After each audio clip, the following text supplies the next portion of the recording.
안녕하세요. 한의사 이경입니다. 자, 요즘 한약 처방해 드리면 이것도 한약이에요? 라고 되물으시는 경우 종종 있습니다.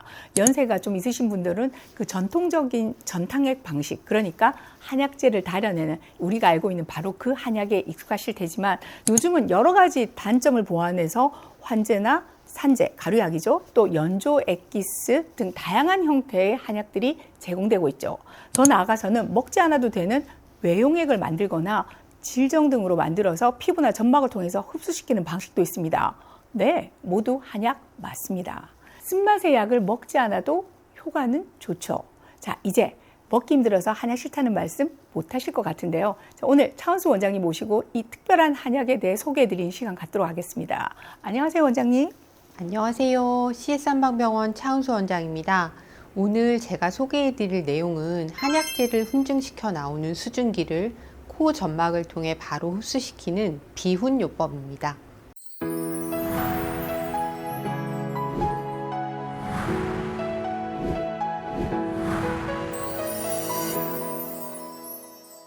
비훈요법, 나잘 퓨미게이션 테라피라는 글자 그대로 풀어서 보면 코로 향기를 들이마신다는 뜻이죠.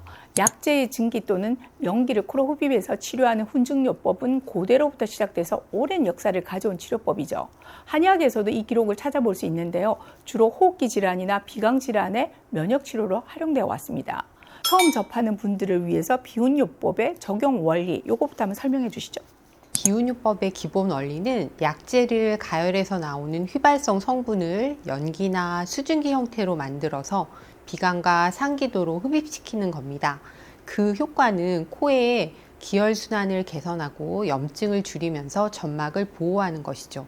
구체적인 원리를 보자면 약재 성분이 비강 상부의 점막 세포 조직에 흡수되면 향 결합 단백과 결합하게 되고 이어서 향 감지 세포에서 화학적 전달 물질을 분비해서 이것이 뇌에서 전기적 전달 체계로 전환되면 대뇌 변형계에서 다양한 생리적, 양리적, 심리적 작용을 일으키게 됩니다.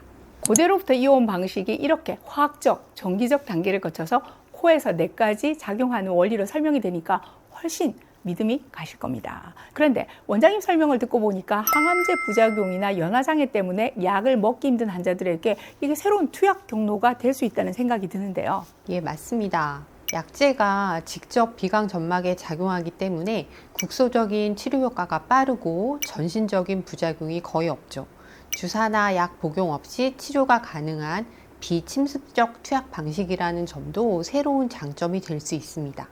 약물이 코점막을 통해서 폐로도 작용하니까 특별히 호흡기 면역력을 강화시켜주는 효과도 얻을 수 있고요. 네, 이 시점에서 딱 떠오르는 게 있는데요. 자, 천식 환자들이 사용하는 네뷸라이저, 바로 그 형태의 치료라고 보면 이해하기 쉬울 것 같습니다. 자, 그런데 말이죠. 경구용 약 쓰기 힘들어하고 주사 바늘도 싫어하시는 분들하면 암 환자분들이 대표적이잖아요. 항암제 부작용으로 인한 오심, 구토에 그리고 면역력이 떨어져 생기는 급성 호흡기 염증에 응용하기에 아주 적합한 형태의 치료가 아닐까 싶은데요.